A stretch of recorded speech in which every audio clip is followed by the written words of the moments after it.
Друзья, приветствую вас на канале Ниндзя Капитал. Это вечерний обзор. Давайте рассмотрим текущую ситуацию, какие события на рынке произошли, как чудит нефть и доллар и, соответственно, что ожидать сейчас на вечерней сессии, какие перспективы ближайшего движения по валюте. Так, друзья, но сегодня масса интересных событий была. Сначала ОПЕК немного разочаровал, нефть просела. Но опять же она из диапазона не вышла, и потом в 17:30 запасы сырой нефти в Соединенных Штатах ситуацию практически исправили. Так, ну я вот на самом деле специально сидел, ждал, когда выйдет в ночь статистика по России, для того, чтобы просто посмотреть, понять, какова ситуация. Ну, наверное, вполне очевидно, что когда все цветет и пахнет, и все хорошо, то в ночь статистику публиковать не будут. Итак, что мы имеем? Объем розничных продаж идет снижение год к году. Соответственно, здесь ряд факторов наложился. И всплеск ковида, который был летом, и реальное положение вещей в экономике. Соответственно, мы видим снижение роста розничных продаж по сравнению с ковидным годом. И здесь ситуация весьма вероятно одна будет усугубляться. Может быть, сейчас за август будет всплеск более или менее положительный, потому что там деньги выделили, но уже за октябрь, за ноябрь, я думаю, там пойдет снижение, и это связано с торможением экономики. Так, ну и ВВП 4,7%, был 8,9%, никакого прогноза никто не давал, какой он будет. Ну, что могу сказать, здесь ситуация, она не очень позитивная. Уровень безработицы, конечно, снизился в пределах 0,2%. Здесь вопрос в том, как считать и что считать безработицей. То, что касается объема розничных продаж и ВВП, здесь абсолютно четко, что дела в экономике не очень позитивно обстоят. Особенно то, что касается объема розничных продаж, потому что вот этот показатель, его вообще крайне сложно как-то что-то с ним сделать. Так, помимо этого в Соединенных Штатах сегодня вышли не айс какие данные по изменению числа занятых в несельхозсекторе. То есть они фактически по сравнению с прогнозом они сложились. Там более 600 предполагалось, но на самом деле вышли вполне приемлемые данные, тем более больше предыдущего значения. С чего бы они вдруг решили такой рост изменения числа занятых, когда у них там просто цунами ковидно идет? Не знаю, мне кажется, надо было пересматривать прогнозы, чтобы не показывать некомпетентность в аналитических моделях. Так, далее индекс деловой активности в производственном секторе Соединенные Штаты PMI 61,1. Плюс-минус туда-сюда, как и было. Так, и далее индекс деловой активности в производственном секторе от ISM 59,9, это лучше и прогнозного значения, и предыдущего значения. Соответственно, ура, растем дальше, все хорошо, банкет может продолжаться до середины сентября. Так, друзья, по S&P 500 сегодня такая непростая траектория движения. В целом, здесь если 4500 пробито не будет на этой неделе, то, соответственно, есть все основания для того, чтобы в конце этой недели, в начале следующей, было взято 4565-4570.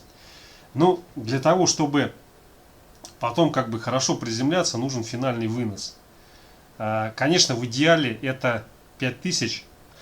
И здесь я обращаю ваше внимание, если в период с 15 сентября по конец сентября никаких потрясений не произойдет, то есть это окончание третьего квартала, оно будет успешно отрихтовано, закрыто, то наиболее вероятно, что до конца года все будет более или менее ровно. Там вроде бы к концу года планируют начать сокращать скупку активов, но я думаю, сейчас посмотрят на ситуацию с ковидом, на эту самую третью волну и скажут, нет, его нафиг, и перенесут это все на 2022 год. Поэтому, с моей точки зрения, сейчас на текущий момент этот промежуток времени, 2 недели, с 15 сентября по 1 октября, если он будет успешно пройден, то, скорее всего, оставшиеся 3 месяца, октябрь, ноябрь и декабрь, они пройдут достаточно оптимистично и позитивно. Если сейчас начинается встряска, то, соответственно, мы увидим серьезный коррекционный откат на рынках. Так, как сигнал индекс страха и волатильности, он сегодня проседает. Была попытка роста, но он ушел в район 15. То есть это говорит о том, что ну, еще какое-то время до середины сентября, наверное, вот это благоденствие оно продлится. Так, друзья, далее индекс доллара. Ну, смотрите, здесь ситуация следующая. Вот у него есть уровень, который 92.47. Соответственно, вот все движения к этому уровню, ну, точнее даже 92.5, 92.47, вот такой диапазон из 3 сотых. Все движения к этому уровню, они заканчиваются тем, что его активно откупают, и он отсюда идет наверх. Соответственно, здесь вопрос, как сегодня будет закрытие. Если оно будет закрытие ниже 92.47, то весьма вероятно мы уже завтра-послезавтра можем увидеть дальнейшее движение. Это было бы очень хорошо, потому что золото тогда может очень хорошо расправить крылья. Так, друзья, далее эфириум. Давайте посмотрим эфириум, потому что я его... я хотел бы, чтобы он вырос до 4200. Скорее всего, в ближайшее время именно такая цифра до конца сентября, она наиболее вероятна, как мне видится. Так, друзья, далее золото. Давайте дневочку возьмем. Но здесь, смотрите, у нас идет поджатие. Это у нас SFD на золото. Соответственно, по SFD идет поджатие к уровню 1818-1819. Там на фьючерсе немножко отличается на несколько десятых или там на $0,5. И поэтому здесь у нас вот удержание диапазона, нижняя граница 1807-1806, оно приведет к тому, что по золоту мы увидим, возможно, уже на этой неделе тестирование 1832, и потом, соответственно, цель движения находится вот здесь на 1864. Я вообще думал, что на этой неделе мы эту цель отработаем. Загад не бывает богат. Посмотрим, как вот этот диапазон будет удержан. Вчера уже его пытались пропороть безуспешно, но там с 1800, хвала небесному воинству, все откупили. Вот, и поэтому вот такая раскачка, если она будет продолжаться, то тогда не факт, что эта цель будет отработана на этой или на следующей неделе. Но я вот жду, что сюда движение оно будет совершено. Так, друзья, далее нефть Brent. Давайте дневочку посмотрим. Дневочка вот такая вот она страшненькая. Потому что здесь типа произошел разворот, и отсюда должно развиться движение, цель которого 66.25. Но сегодня произошло ряд событий. Ну, во-первых, ОПЕК немножко разочаровал своими заявлениями. Ну да бог с ним. Вот из этого диапазона консолидационного вышли. И, соответственно, движение, которое здесь сформировалось, оно опять же не привело к пробитию 70,5. То есть вот на этом значении здесь произошло торможение, дальше ее откупили и направили наверх. Важный уровень 71,5, 71,6. Соответственно, вот сегодня, если закрытие будет выше 71,6, это было бы очень позитивно, и это бы говорило о том, что завтра у нас цель движения будет 72,37. Если здесь такого движения сейчас не произойдет, то завтра тогда надо будет анализировать, насколько вот здесь набор позиций он прошел успешно, и, соответственно, исходя из этого, там прикинем, куда будет это движение простираться. Сейчас здесь идет поджатие к уровню 71, 50, 71,6. Соответственно, вот это поджатие, если 71,15 не пробивается, оно приведет к накоплению и движению вот сюда, к верхней границе 72,4. Но это уже, скорее всего, на завтра. Вот сегодня цель закрыться лучше выше 71,6, ну хотя бы вот не ниже 71,15. Если будет закрытие ниже 71,15, здесь такая тенденция определенная, она намечается, то, соответственно, нефть, она начинает постепенно проседать. И, соответственно, здесь уже завтра будет опять тестирование 70,45, возможно и ниже. Я вообще ожидаю, что здесь сейчас она проторгуется, наберется селенок и попытается залезть повыше. Но смотрите, по сути, невзирая на заявление ОПЕК, у нас по бренду получилась картина, несмотря на весь этот провал. Ну, фактически он был откуплен. Единственное, только никак вот этот уровень 71,5 он не взят. Вот, поэтому вот его взятие, оно является ключевым вопросом сегодня и завтра с утра. Так, друзья, ну и далее давайте посмотрим рубль-доллар USD Tomorrow. Ситуация очень интересная. краткосрочные ожидания мои не оправдались. Я думал, что все-таки будет консолидация и отскок.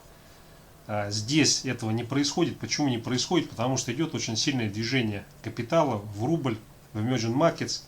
Чертовы американские спекулянты скупают рубли и покупают на них акции Газпрома, Лукойла, Сбербанка и других компаний. Так, давайте вот сейчас месячный таймфрейм возьмем рубль-доллар. Ну, смотрите, вот, во-первых, сейчас мы подошли к очень важному диапазону, который находится 72-72,8. Соответственно, пробитие этого диапазона, оно, исходя из исторической коннотации, которая была, как проходили торги, ведет к тому, что отсюда развивается движение, у которого первая цель, но она промежуточная, скорее всего, она будет взята достаточно быстро, это 70, потом 68,8, и потом, если здесь будет пробитие, это движение, оно должно закончиться, ну, где-то вот здесь вот 64-66 в районе вот этой вот пимпочки. Вот, поэтому здесь действительно, на самом деле, вот эта ситуация, она указывает на то, что может произойти достаточно сильное укрепление рубля, но я на это не делаю ставку, я не делаю на это ставку по той простой причине, что я вижу, что происходит в экономике. И поэтому я нахожусь в позиции спекулянта, но сделать ставку на лонг рубля против доллара у меня, вот честно скажу, не поднимается рука. Она может подняться, но для этого должны произойти определенные события. И тогда я буду готов смело играть за рубль. Так, но переходя к недельному таймфрейму, опять получается, мы вернулись к вот этому диапазону 72,8-72. Соответственно, здесь сейчас вот будут развиваться события по пробитию, не пробитию этого диапазона. Если здесь возникает пробой, то да, тогда как бы здесь идет достаточно ощутимый импульс на укрепление рубля, который может привести даже, ну, даже страшно представить, куда дух захватывает, 64 и так далее. Но смотрите, на самом деле здесь проблема как бы заключается в том, что когда начинается укрепление рубля, вот эти все действия, которые происходят, но я вот сейчас недельный таймфрейм рассматриваю, они идут без особого огня, скажем так. То есть да, они идут, здесь даже вроде объемы какие-то проходят, но если там анализировать структуры сделок, которые происходят, там по большей части получается такая картина, что те, кто большие, они набирают валюту, те, кто небольшие, они валюту продают. Но как бы исходя из исторической практики, подобные действия, они в конечном счете приводят к тому, что рынок может очень сильно развернуться. Опять же, здесь как бы ситуация заключается в том, что рынок — это вещь, которая она каждый раз повторяется с особым поворотом, с новой изюминкой. То есть вот сказать, что так до этого оно проходило и оно так будет всегда и во веки веков, такого не будет. То есть понятное дело, что если определенная закономерность есть, есть еще другие факторы, которые влияют. У каждого свои определенные цели, свои планы. Те же июньские опционы на то, что доллар будет стоить по 100. Сразу, когда этот гвалт в мае поднялся, что там масса опционов, ставка на то, что в июне будет доллар по 100, я сразу на это обратил внимание и сказал, что на самом деле все может быть не так, как оно выглядит. Потому что опционы — это, во-первых, сложный инструмент. Он может быть использован для разных целей. Мы до конца не знаем, как и кто и что это делал. Может быть, кто-то попал, накупил опционов, и они сгорели. Может быть, кто-то хеджировался, и тогда сгоревшие опционы — это просто расходы на ведение финансового бизнеса, не более. А может быть, кто-то решал какие-то стратегические или тактические задачи. Там один покупал, другой продавал, и все остались довольны в конечном счете. Такое тоже бывает. Так, ну и переходя к дневочке, мы видим, что фактически вот текущие значения, которые достигнуты, они могут привести к тому, что здесь после консолидации таки отскок произойдет. Опять же, я почему придерживаюсь такой точки зрения? Потому что, во-первых, макроэкономика, во-вторых, потому что определенная структура сделок, которая идет на покупку и на продажу валюты. То есть, ну, при такой структуре покупки, продажи долгое время может происходить укрепление рубля, и в какой-то момент все внезапно окажется, что оно было не так, как предполагалось. Но с другой стороны, если вот он здесь диапазончик этот пробивает по дневному таймфрейму, тут 72 ждать не надо, достаточно 72-75, то весьма вероятно, что следующее движение будет уже на 72, а может быть, исходя из дневного таймфрейма, немножко другая цель, это 71,5, 71,55. Так, друзья, ну и вот часовой таймфрейм. По сути, на часовом таймфрейме у нас произошел разворот, и сейчас формируется попытка отскока. Цель отскока движения вот сюда вот на 73,3. Это первая цель, к которой он будет стремиться сходить.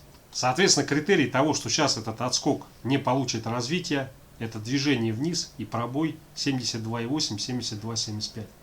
Если такое происходит, то весьма вероятно, что завтра мы увидим дальнейшее укрепление рубля на 72, возможно даже сильнее. Но пока что здесь больше факторов свидетельствует о том, что отсюда произойдет отскок. Сейчас в интрадее по рубль-доллар я немножко активность снизил, вот, потому что есть более предсказуемые инструменты. Но тем не менее, если вот сейчас произойдет вот этот вот отбой, и, соответственно, от этого значения пойдет рост, я очень активно, наверное, полностью вообще перейду в рубль-доллар, потому что это инструмент, ну, который он позволяет, когда он двигается планомерно, без истерики, позволяет все спокойно просчитать и предвидеть, какие движения в течение дня происходят. Так, друзья, ну, в общем-то, все. Основные моменты на сегодня по рубль-доллар я жду движение вот в этом диапазоне 72.85, 73.09. Соответственно, если пробой 72.8 происходит, то отсюда идет движение, цель которого первая будет 72.5, но в перспективе 72.3, потом 72.